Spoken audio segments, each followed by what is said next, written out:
સુરેન્દ્રનગરની વાત કરીએ તો હેડ પોસ્ટ ઓફિસ અને પાસપોર્ટ કેન્દ્રને બોમ્બથી ઉડાવવાની ધમકી મળી। શહેરની મધ્યમાં આવેલ બંને સ્થળોને ઉડાવવાની ધમકી મળી। ધમકી મળતા જ કર્મચારીઓ અને ગ્રાહકોમાં ભારે ફફડાટ ફેલાયો।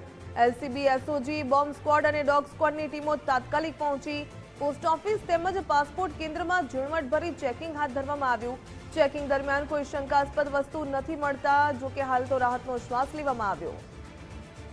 વધુ વિગત મેળવે સમજદાર વિરેન ડાંગરેચા પાસેથી। વિરેન, જે પ્રકારે ગુજરાતમાં અલગ અલગ જગ્યા પર બોમ્બથી ઉડાવવાની ધમકી મળી, સુરેન્દ્રનગરમાં પણ હેડ પોસ્ટ ઓફિસ અને પાસપોર્ટ કેન્દ્રને બોમ્બથી ઉડાવવાની ધમકી મળી।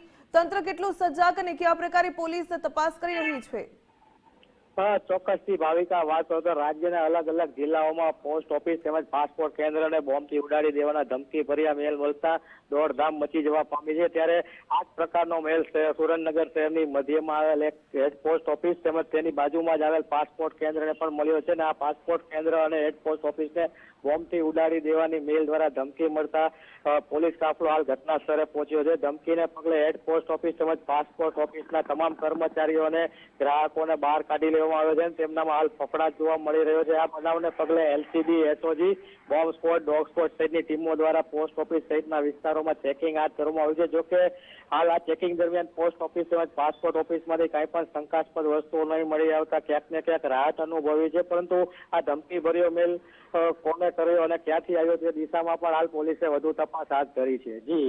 જી વિરેન, ધન્યવાદ જાણકારી બદલ।